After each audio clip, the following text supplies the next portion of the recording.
For more of my conversation with Anthony Barberin on the NBA at the halfway point, plus the latest backdoor busted crowdfunding project Rob McCallum weighs in on, are available now as a bonus just for downloading our latest show today on the Discover Pods Awards nominated Pop Culture Cosmos channel on Apple Podcasts and many more podcast options.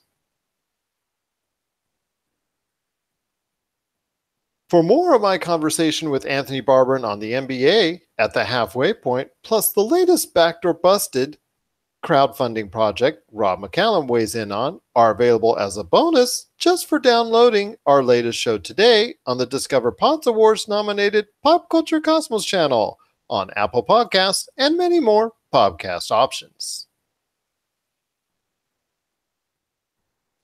On our latest episode, we're talking PlayStation's tenuous 2018. Could Monster Hunter be successful outside of the US? And have the streaming wars already begun? All this and more as we once again delve into the pop culture cosmos. And we're back with another slam bang episode of the Pop Culture Cosmos. My name is Gerald Glassford from Pop Culture Cosmos and Game Source. We truly appreciate you being back with us for another great episode indeed. And if I'm here, guess who's here with me? It's the man, the myth, the legend behind Humanica Media. It's Josh Peterson. What's going on, my friend? Hey. I'm sitting here. I'm playing Rise of the Tomb Raider. Had a good beer. Been shooting people with bow and arrows, man. And never in my life has a non-gun weapon been so much fun.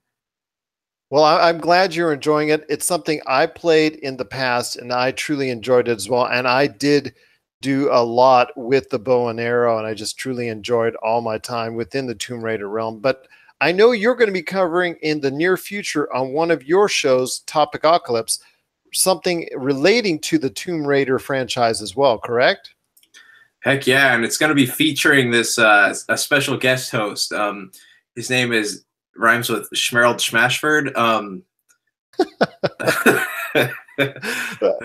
But I can't wait to talk about that. We're going to, like I said, it's going to be on an upcoming Topicocalypse, which you can catch today on all the great, which you can catch coming up soon on all the great Humanica Media channels. Well, it's going to be another great episode we have for you. Indeed, we've got Rob McCallum standing by in the Cosmic Crossfire. We've also got my good friend Anthony Barberin, our man in the know when it comes to the NBA. He's going to give us a little bit of insight what's going on in the NBA at the halfway point. Plus, also as well, Josh and I are going to be talking. Well, we might actually end up arguing over Thor. Yeah, for real. It's a good thing there's a screen separating us, or else, this could end badly. It could end badly because we're going to be arguing over Thor in the Marvel Cinematic Universe. Plus, also as well, we're going to be talking PlayStation's tenuous 2018, and I don't know, some things are looking good, and are not, I guess, very important year for the PlayStation 4 because of the fact that Nintendo is doing so well.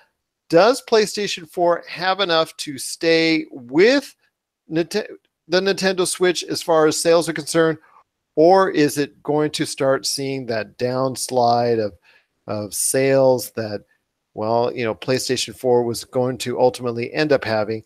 Could 2018 be that year? We're going to talk about that and a lot more on today's show. Truly appreciate, again, you hanging out with us. But first, Josh, guess what this week coming up is? Ooh, I don't know. What is it? It's something special? President's Weekend. No. Black Friday. No. Christmas? No. What's going on? Tell me. This is one of the first weekends. Well, excuse me. This is one of the first weeks that a true video game release schedule is coming out right now. I mean, we've got two great games that are actually being released out onto the marketplace.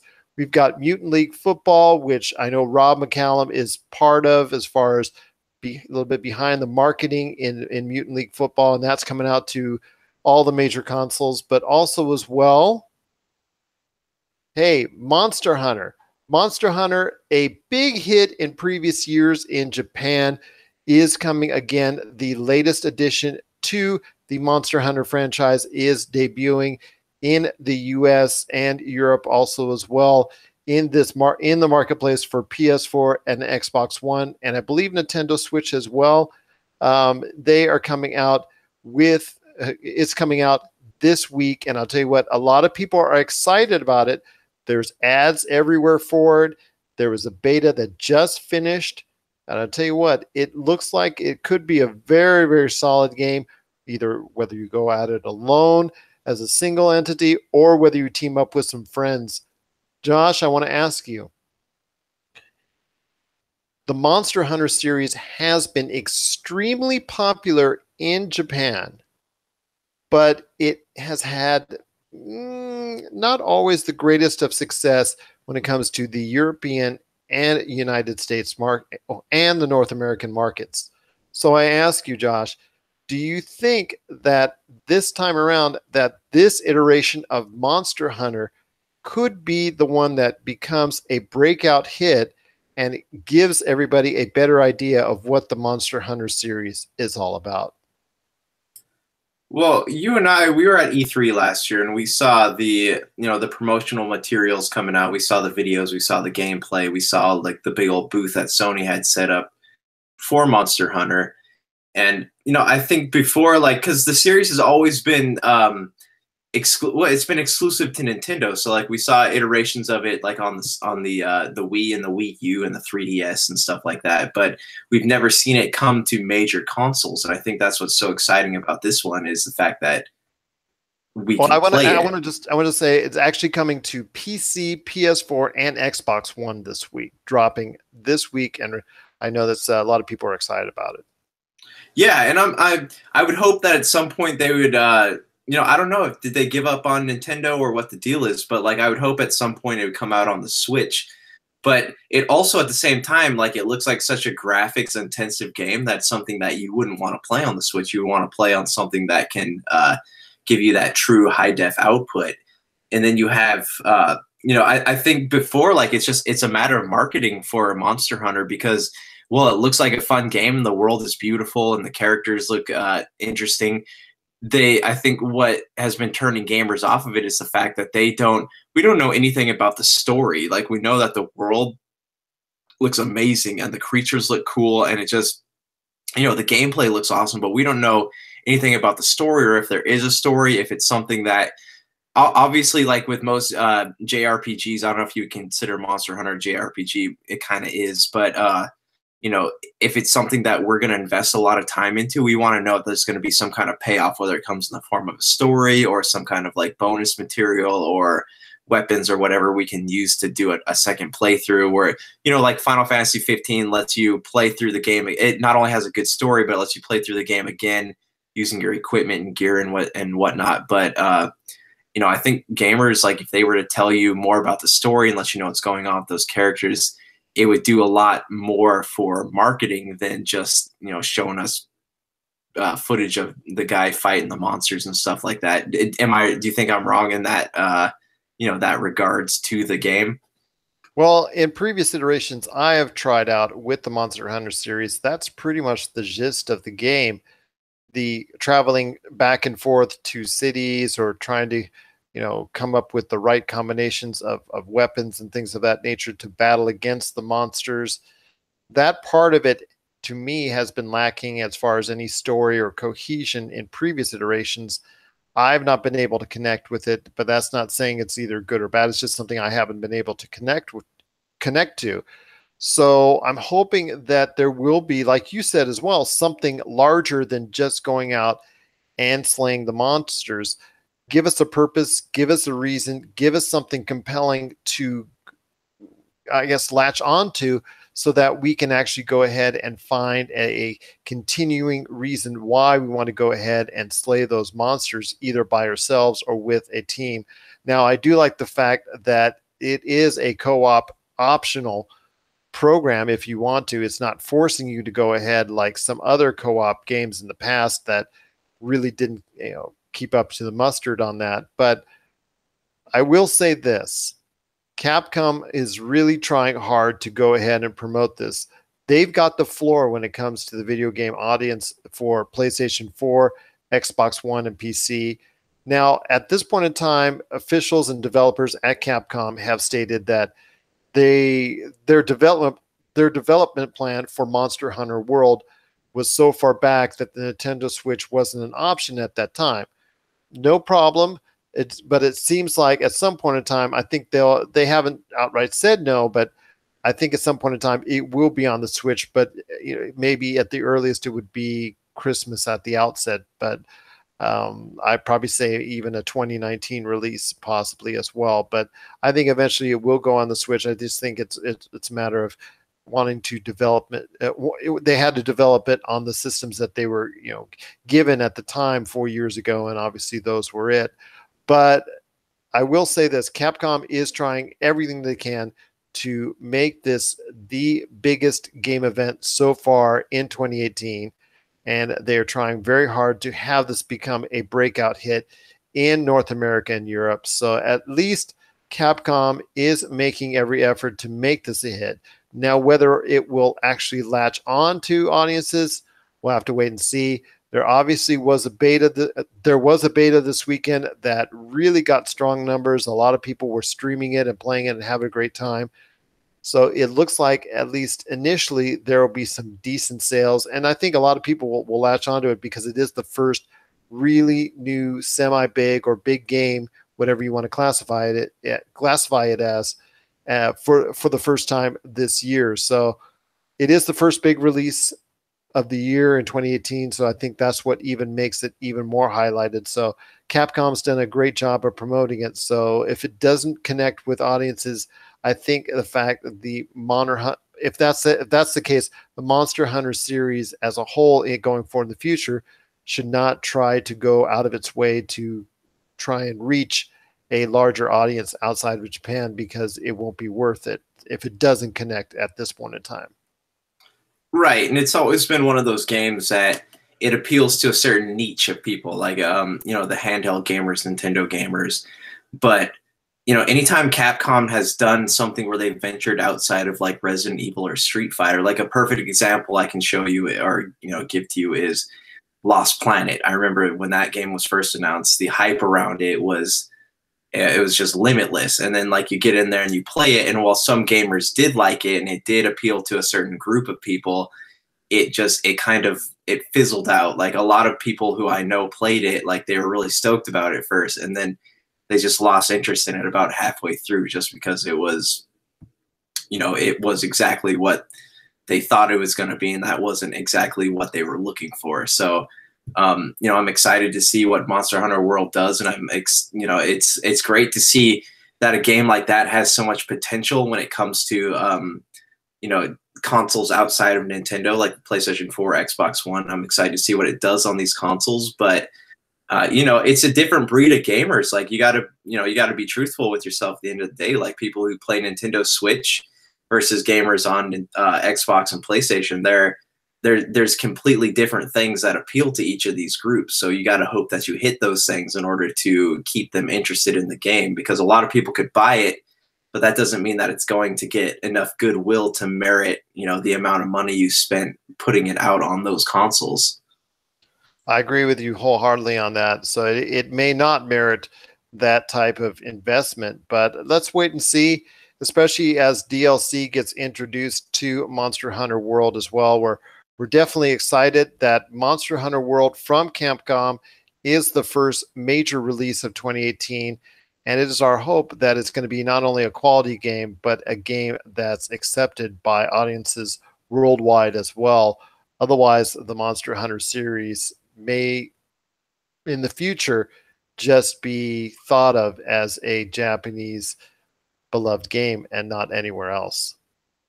What are your thoughts on Monster Hunter World? Are you excited to be playing it? Have you tried out the beta and are really excited to go ahead and get the game this week? Share us your thoughts, popculturecosmos@yahoo.com. Also as well, Pop Culture Cosmos, Humanica Media, and Game Source on Facebook and Twitter as well.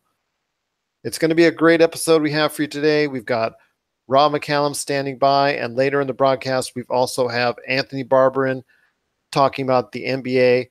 But for right now, we've got, well, two of our featured artists that we showcase every now and then in our music scene here at the Pop Culture Cosmos.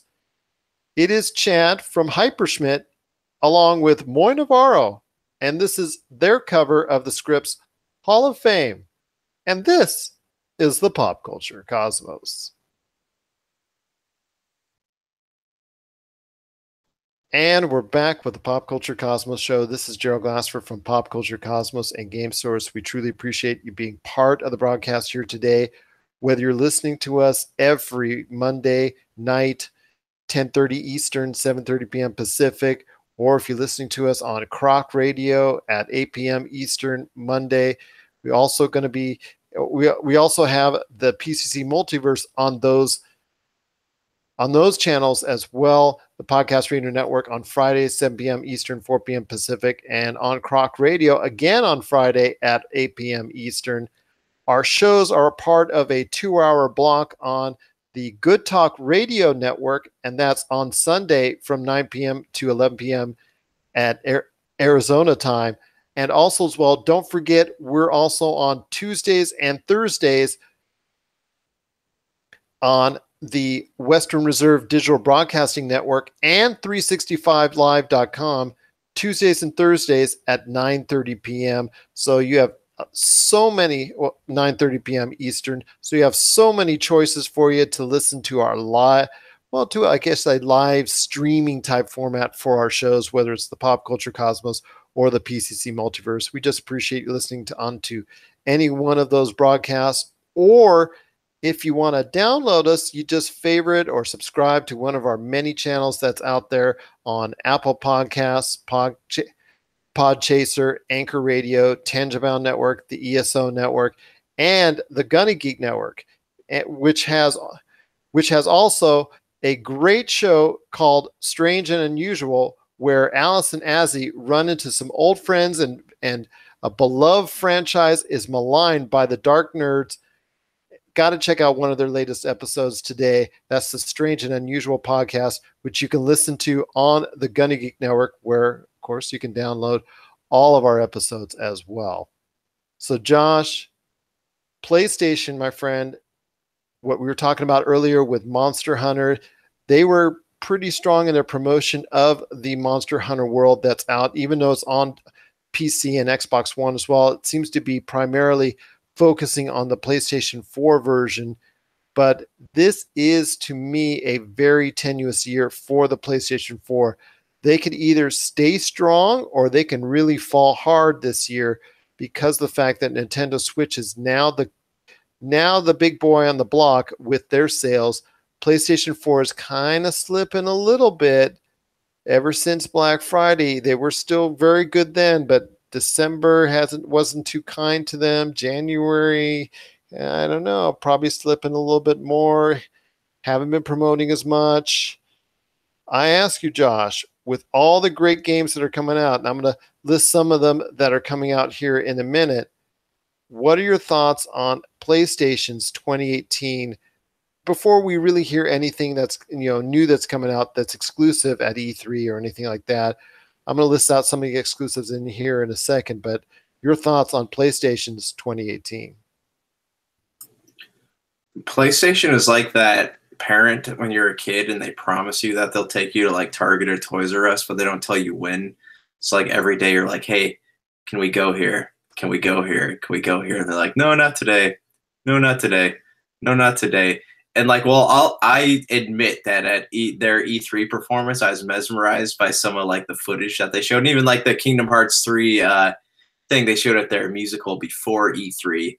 I was drawn into it. Like I really wanted to like sit there and play those games, but nothing Nothing. They have not given us. I know Shadow of the Colossus is scheduled for February or next month, but we don't know.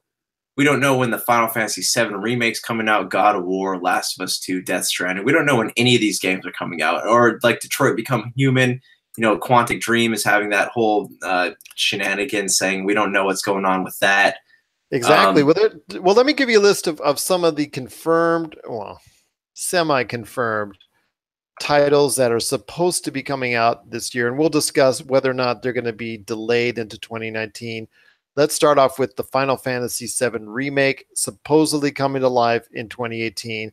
God of War, I think that one's going to be a little bit safer target because actually we've already seen television commercials early 2018, And they've supposedly. released pre-orders already, so that's how that's a good sign. Yeah, that's a good sign. The Last of Us 2, that is a pretty good, not that's a pretty good, that's a pretty safe bet. Naughty Dog tries to hold to their release dates pretty good, but they're not perfect. They have been slipping, Uncharted 4, for example, but they try to hold to it. So I'm going to give them a benefit of the doubt that Last of Us 2 will probably be their big contender for the fall season. Death Stranding,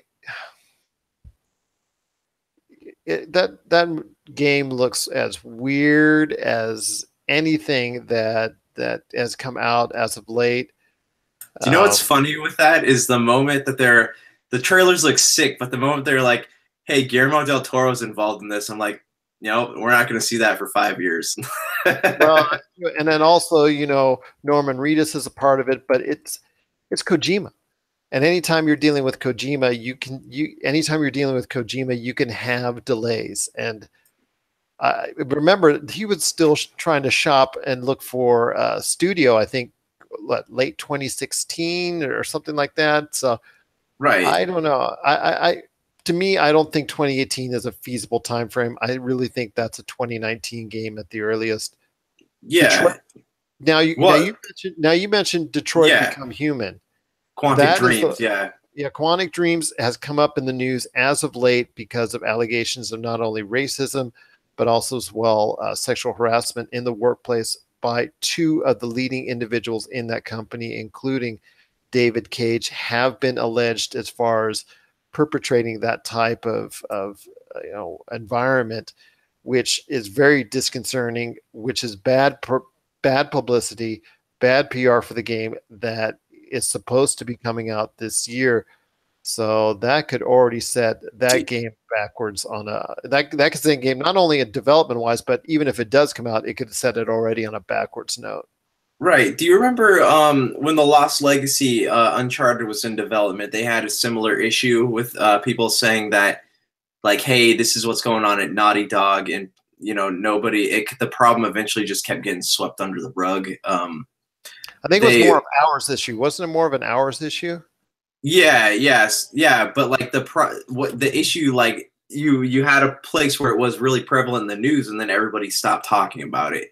And so, at first I was like, Quantic Dreams, everyone was saying that like the person who is writing this article, making these allegations, he's from a French tabloid, and they always lie about stuff. But then Sony and Quantic Dream were like, hey, we did an internal investigation on this, and it's we couldn't find anything. And I was like, okay, well, maybe that's that. But then I heard that Sony blacklisted this company, and that makes me think twice about what was going on with that. And I think that Sony has such a big investment in Detroit Become Human or in Quantic Dreams that they don't want to risk what's going on with that. But that leads me to another question is, do you think that because it's a video game company, do you think that stuff is bound to happen? All right. Not to say that it's okay, but like, do you think that stuff is just, comes with the territory, and it's one of those things that you just have to expect from a bunch of people working on something that appeals to a culture that is kind of, makes those types of jokes and stuff? What are your thoughts on that? I'm not saying any of this is okay, but I'm just curious about what you think of that.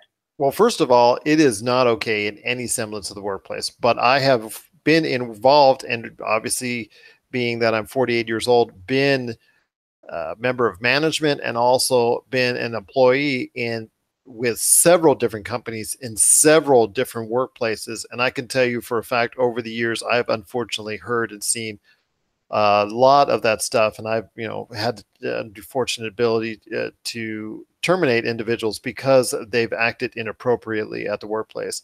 I've taken people, I've had to go to people and had to make the call on individuals that have acted inappropriately and made the call to go ahead and terminate them, even no matter how much promise that they had as individuals and employees. We had, I remember one time in particular where there was this really, really fast rising individual, but that individual made one mistake. And unfortunately, that violated the company's bylines and guidelines on that, and it was clear cut. And unfortunately, that person had to go. And as an employee, you see the stuff that's gone on for years. I mean, I've worked as an employee within the 80s, the 90s, the 2000s, and now this decade. Unfortunately, the workplace has evolved. It's gotten better, but there are still issues out there, and there are still companies that are not holding the line on this. And I think now these companies are really getting in tune with this inappropriate behavior that's been accepted by many companies for so long, even in this decade, that it is now becoming truly unacceptable at any realm. And so I believe to some extent that in this workplace, when you're dealing with that type of environment for so many hours, because these computer animators and people working on these video games work a tremendous amount of hours when they log them in, especially as the game gets closer and they go into their quote unquote crunch time. Yeah, I definitely think that I would probably bet, if you told me I had to bet on it, I'd probably say that there was probably something going on there, because some of these incidents are really specific that I read in, and a lot of news outlets are picking this up as something that seems like a very credible source.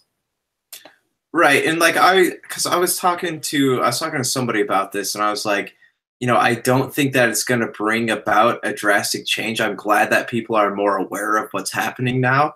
But then again, like on the opposite side of that coin, you have games like Borderlands, for example, that actually like caters to that type of humor. So it's just, it's very situational, and it's like you got to know what you're getting into. But like, I'm glad that people are paying attention to this. But there's always a line, and it needs to not be crossed. You need to know when it's not acceptable to say certain things. And I think that's a problem that we will always have an issue with.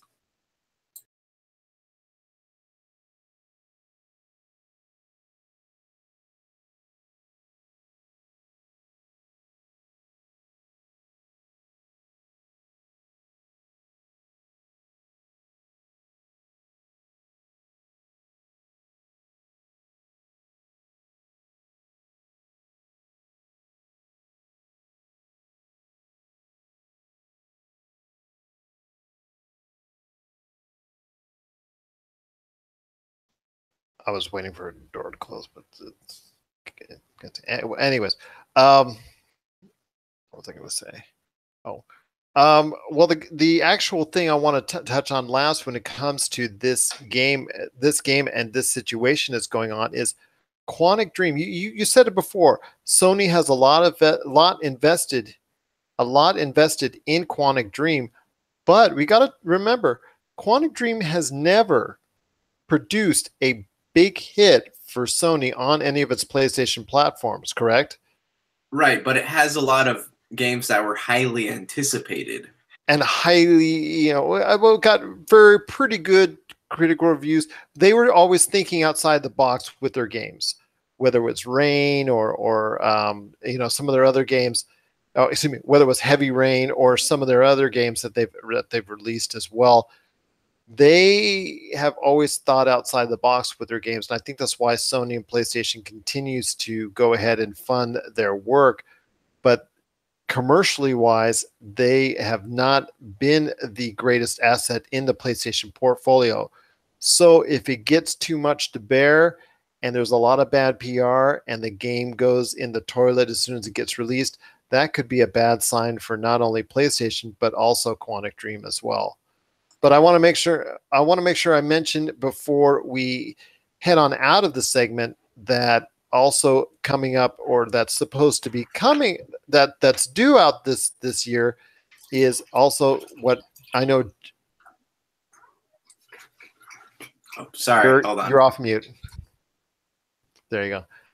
Also, I want to mention that coming out this year is something that I know Josh is looking forward to, the Spider-Man exclusive game for the PS4, Days Gone. Kingdom Hearts 3, that one I'm pretty sure will also be delayed as well, but I'm hoping I'm wrong. I'm hoping I'm proven wrong on that. And also the Shadow of the Colossus redo, which everybody knows was such a beautiful game back in the PS2 era. Hopefully it gets redone very well and will look great on a PlayStation 4 as well. But your thoughts on any of those games? I know you got a little bit to chime in on when it comes to the Spider-Man exclusive. Right. And one more thought on Quantic Dream. I think the real tragedy of it all is like the people that worked on the game. Like to have, if something were to go wrong and those people were to lose their jobs because the game didn't sell what it was supposed to because this whole scandal thing. And that's what makes me really sad. But we're talking about Final Fantasy VII and Kingdom Hearts 3. That, let me tell you about what's his name, Tetsuya Nomura. Is that correct? Yeah, Tetsuya Nomura. I don't know why they keep giving him projects, because he takes forever to do anything. Kingdom Hearts 3 has been like, if that doesn't release this year, I don't think, like, there's so much money and time invested in it that if that doesn't release this year, I don't see that franchise going on. I really don't, because we've been, it's like five or 6 years ago when we first caught a glimpse of it, and even then it was rumored for a couple years before that. But Nomura was, I don't know why they gave him Final Fantasy VII. He was an animation director on that movie, or not movie, but game. And he didn't really, that doesn't give him, like, he had nothing to do with the story. So if he took forever to have Kingdom Hearts 3 come out, I don't know. It could be years before we see Final Fantasy VII. I know everyone's hoping to see a 2018 release date for the first episode, but that's slim. The original game was 4 discs, and a lot of people put like 120 hours into it. So you imagine a game with that size and scope being put in the hands of somebody who takes, disgusting amount of time to put games together. The chances are looking very slim. As for Spider-Man, Insomniac Games, that was, correct me if I'm wrong, but that was Infamous, right? Insomniac did Infamous? Yes, that is correct. Yeah. So I have no doubt that they can handle an open world game like that, where you have a character run around a city. I have no doubt that's within their realm of capability. I have a history with the Spider-Man games. I love them. I've been playing them since PlayStation. Absolutely adored Web of Shadows. Like, I could go back and play that game an infinite number of times. It's funny, the prototype series kind of ripped that formula off from Web of Shadows, but it's another story.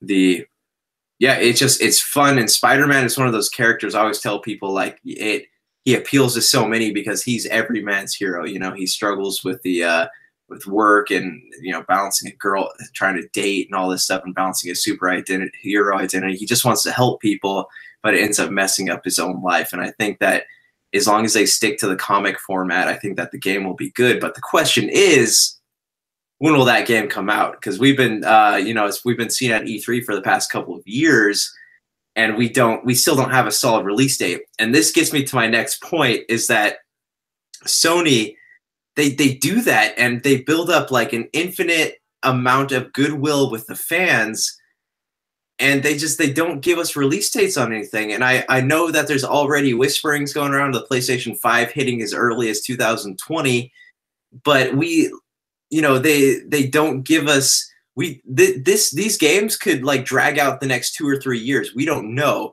And everyone talks trash on Microsoft for saying, hey, there's no first party exclusives, there's no like AAA, there's not enough AAA titles, you're all concerned with the indies, and you just don't have enough to come out throughout the years to keep us interested.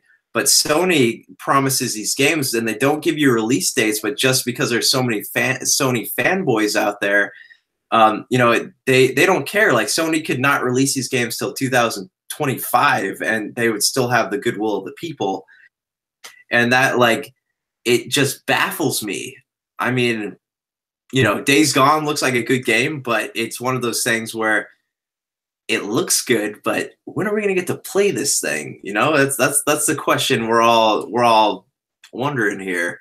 Well, I'm not exactly high on Days Gone, nor Detroit Become Human, especially after what's gone on. I do not think that they will be pillars of the PlayStation portfolio for 2018. If both come out or one comes out or the other, I really think that I'm not going to say they're going to be sent to die, but I just don't think they're going to be getting the support, even from what we saw last year as far as the PlayStation exclusives there.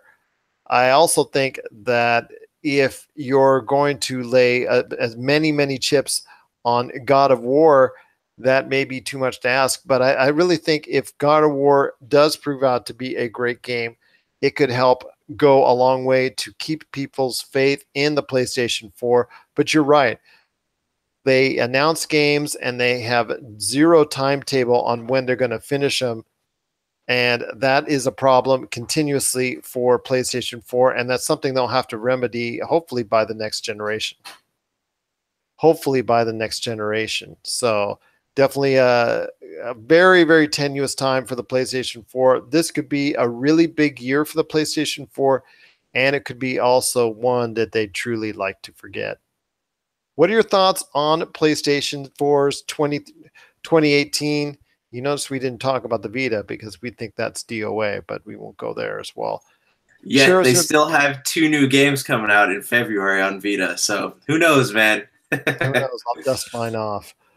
Share us your thoughts, popculturecosmos@yahoo.com. Also as well, Pop Culture Cosmos, Humanica Media, and Game Source on Facebook and Twitter as well. And before we head to the break, Josh, you got to fill us in on what's going on with your awesome content known as Humanica Media. All right, so this week you can, yesterday just posted last night just posted a brand new episode of Topicocalypse. You can catch a new Topicocalypse on Monday night. We have another one, and then stay tuned for Gerald is going to be on Topicocalypse this week sometime. And then we have on Monday night we're going to have a brand new episode of What About This? Wednesday night, new Inside Sports, and then I think Tuesday night a brand new episode of the Super BS Games Cast. And your dog is going to be probably a major part of that as well. Well, that's great indeed. A lot of great shows coming up from Humanica Media. You want to check them out on Humanica Media's channels on YouTube, Podbean, Apple Podcasts, and more. Like I said, coming up right after the break, it's Anthony Barberin. He has some thoughts on the NBA at the halfway point. He's got some thoughts on the NBA at the halfway point. And this is the Pop Culture Cosmos.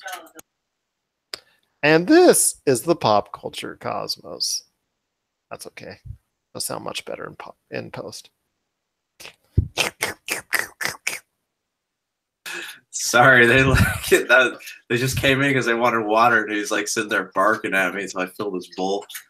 I wonder if I actually took all the shows and actually weeded through them, and I could probably make it a whole hour of dog slurping. Probably. But no worries. All right.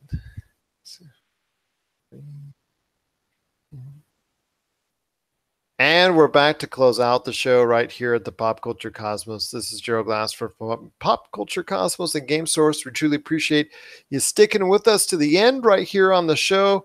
Want to thank Rob McCallum from RobMcCallumFilms.com for sharing his thoughts this week on the streaming wars, especially as far as Hulu issuing its side of the challenge against Netflix and so many other streaming options. Also, as well, I want to thank Anthony Barberin talking about NBA at the halfway point for just a little bit on this show. If you want to get the full taste, like I said before the break, you want to get a full taste of our actual conversation as a whole, you want to check that out on the downloading options on all of our you want to check that out on the Pop Culture Cosmos show on all of our downloading options. So Josh,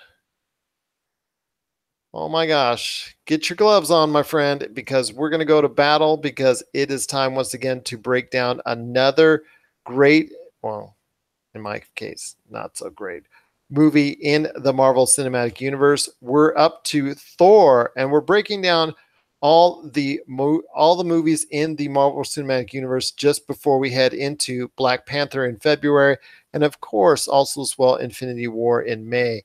So I ask you, Josh, we're up to Thor, which I have thoroughly trashed over the years as being really one of the substandard debuts for any Marvel character in the Marvel Cinematic Universe. You can check out my detailed thoughts on it on popculturecosmos.wordpress.com. There's a guide to the Marvel Cinematic Universe there, and I don't rank it very high. Let's just put it that way. So I think it's a stinker, and I really just thought it was a bad way to introduce the Thor character. But you feel quite different. So tell me, Josh, what are your thoughts on Thor in the Marvel Cinematic Universe? If you like to start, and if you really think he got off to a great debut in the Marvel Cinematic Universe. I mean, I wouldn't necessarily say he got off to a great debut, but I mean, as far as like starts go, it could have been a lot worse. Like, it could have been Incredible Hulk, or it could have been, it could have been parts of Captain America. Because there were parts of Captain America that were hard to watch.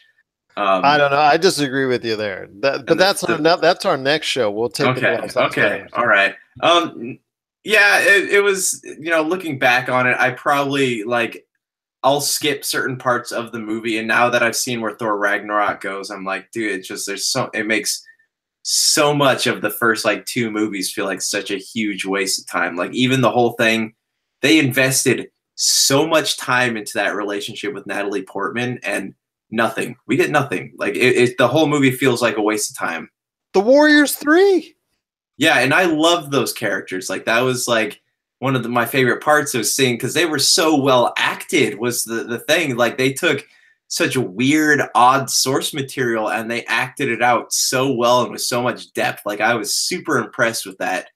And if what's her name wasn't, if Lady Sif wasn't working on her show, The Blacklist, she would be at dead the time. Too. She would have been dead too. Yeah. So Thor Ragnarok changes everything. Now, mind you, I enjoyed Thor Ragnarok infinitely more than I liked Thor or Thor: The Dark World. But like you said, it makes, to me, a bad movie even worse, because, like I said, it seems like a waste of time when you look upon it now.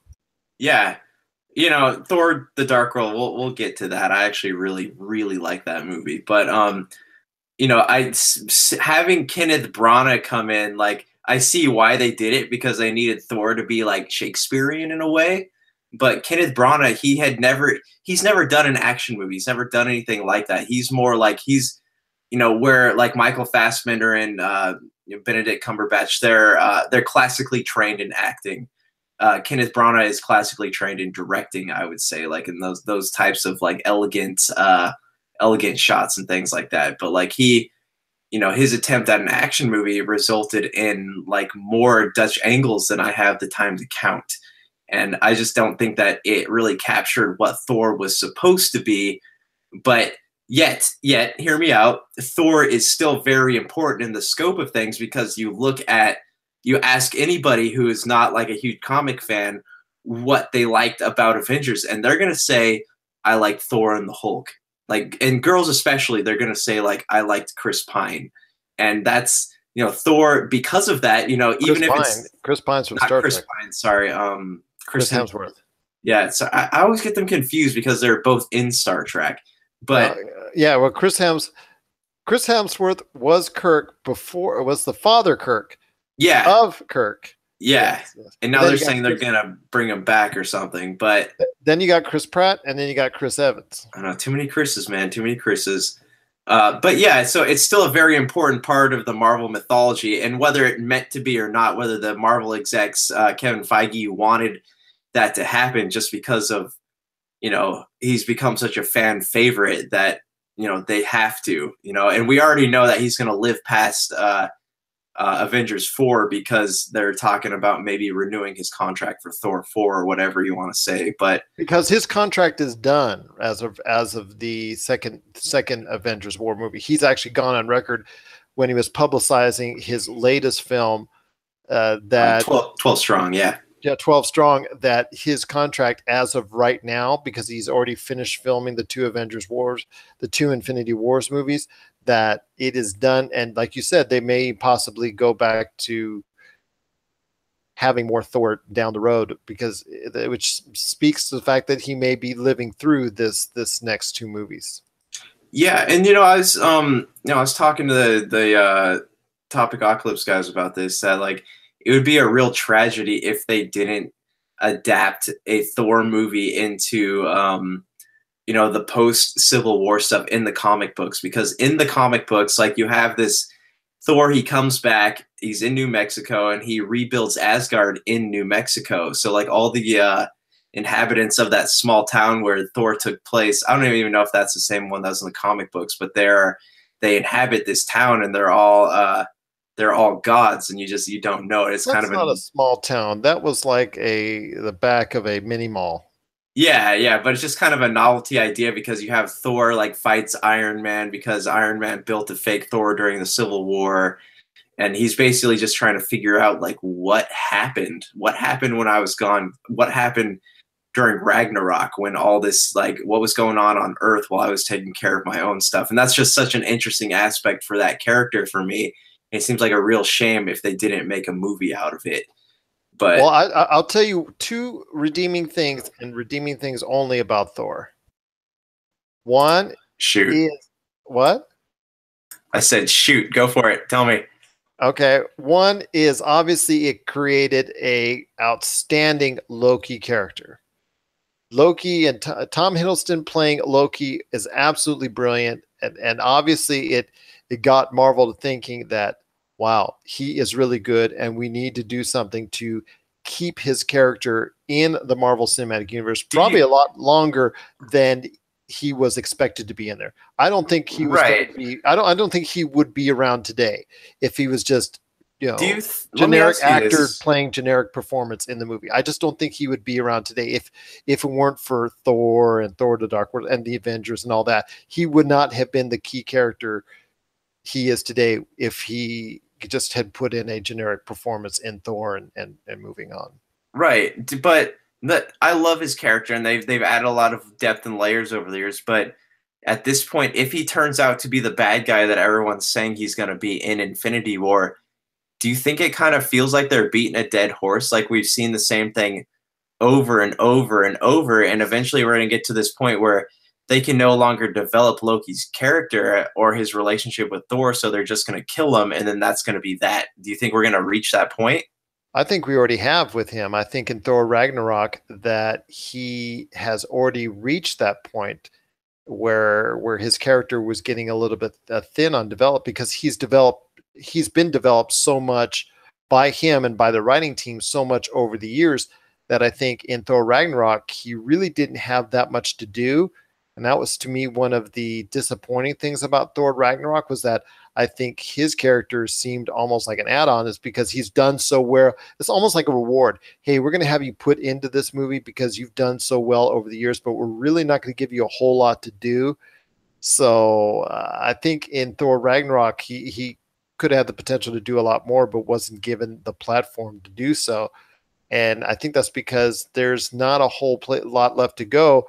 And we expect him to be weaseling out and help Thanos, or at least give the one of the Infinity Stones or the Tesseract back to Thanos. And it apparently looks like it in the upcoming Infinity War movie, because that's but that's a trait of Loki's character in and of itself. I mean, that's something you would expect a Loki to do. Loki's never going to go full-fledged hero, I don't think, at any point in time. I think he picks and chooses a spot, and I think Marvel picks and chooses his spots for him as well. So I just think his character is always going to go back and forth along the lines and be in that gray area pretty much throughout the whatever life is left in that character in the Marvel Cinematic Universe. The second thing I want to say is that it did have one of my favorite characters, Hawkeye, actually introduced into that movie, although it was a minimal role and didn't really do much for him until later on, but still it introduced his character to the Marvel Cinematic Universe as well. Not quite the debut that Black Widow had, but oh well, at least he was there. Right, and that was kind of a Marvel Easter egg, but it was still cool, and I liked seeing like a big player in the Thor film that I did like is Phil Coulson, because they did just the right amount of character development for him in each film leading up to his his death in the Avengers, that it really felt like a complete story by the time he died. And they just, with our Agents of Shield, they just kind of started like beating that dead horse again. But I'll give you that. Coulson's character in the Marvel Cinematic Universe in each time was something that was developed very well, just like Loki's character has been developed very well as well. Yeah, when it comes to the TV show, I agree with you on that one. But what can you do? But your final thoughts on Thor and what that movie means in the Marvel Cinematic Universe. I personally don't think at the time it meant very much. And after watching Thor Ragnarok and killing off virtually everything that the first two Thor movies were doing, especially the Warriors 3 and all that, I really think at this point in time that Thor has less of a meaning at all, the movie that is, than at any point in time, watching it before. And to me, it wasn't there very much in the first place. But your thoughts on Thor before we head on out? Well, like I said, if they took the new Thor storyline, the post Civil War stuff, and made that into a movie afterwards, like it could render all the stuff that happened in Ragnarok, meaningless, just like Ragnarok rendered the other stuff meaningless. And at the end of the day, Thor 1, yes, it's a train wreck, but it's a necessary train wreck, because I'm trying to think of like a better way to have introduced that character, and there's not really, like, Kenneth Branagh's not really to blame, because there wasn't really a lot to without making like a huge budget movie, there was not really a lot he could have done with that character, with that script he was given. And he did the best he could with the source material. And, at the end of the day, that's all you can really ask from something that complicated. Well, I guess we're going to have I guess we're going to take the gloves off and go at it probably with Captain America, the first Avenger, on our next episode, because it already sounds like there's some things that you don't like about it. And if anybody has read my thoughts on it on popculturecosmos.wordpress.com, you know already that I have high feelings for that movie. So we'll probably go ahead and share our thoughts very strongly on that episode coming up later this week.